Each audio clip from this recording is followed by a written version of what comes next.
ಕೇಶವಣ್ಣ ಬರ್ರಿ. ಇವತ್ತು 133ನೇ ಅಂಬೇಡ್ಕರ್ ಜಯಂತಿ ಕಾರ್ಯಕ್ರಮವನ್ನು ಆಚರಣೆ ಮಾಡ್ತಾ ಇದ್ದೀವಿ.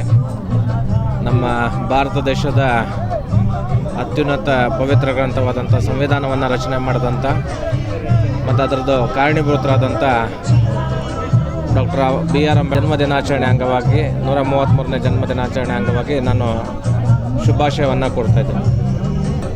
ಇವತ್ತು 133ನೇ ಬಾಬಾ ಸಾಹೇಬ್ರ ಜಯಂತಿಯನ್ನು ಹುಟ್ಟಿದ ದಿನವನ್ನು ಆಚರಣೆ ಮಾಡ್ತಾ ಇದ್ದೀವಿ. ತುಂಬ ವಿಶೇಷವಾದ ದಿನ, ದೀನ ದಲಿತರಿಗೆ ಆಶಾಕಿರಣವಾದ ದಿನ ಇವತ್ತು ಬಾಬಾ ಸಾಹೇಬರು. ಈ ಸಮಯದಲ್ಲಿ ಏನು ಹೇಳೋ ಅವಶ್ಯಕತೆ ಇಲ್ಲ. ಅವರು ಬರೆದಿರುವ ಸಂವಿಧಾನ ಏನು ನಾವು ಭಗವದ್ಗೀತೆ ಅಂತ ಹೇಳ್ತೀವಿ, ಅದರ ನೆರಳಲ್ಲಿ ಇವತ್ತು ಎಷ್ಟೋ ಜನ ಜೀವನವನ್ನು ಕಟ್ಟಿಕೊಂಡಿದ್ದಾರೆ. ಎಷ್ಟೋ ದೇಶಗಳು, ಸುಮಾರು ಒಂದು 18ರಿಂದ 21 ದೇಶಗಳು ಬಾಬಾ ಸಾಹೇಬ್ರ ಸಂವಿಧಾನದ ಅಡಿಯಲ್ಲಿ ಕಾನೂನನ್ನು ಪಾಲಿಸ್ತಾ ಇದ್ದಾವೆ. ಈ ಸಂದರ್ಭದಲ್ಲಿ ಎಲ್ಲರಿಗೂ ಶುಭ ಕೋರ್ತೀನಿ ನಾನು. ಜೈ ಭೀಮ್. ಜೈ ಭೀಮ್.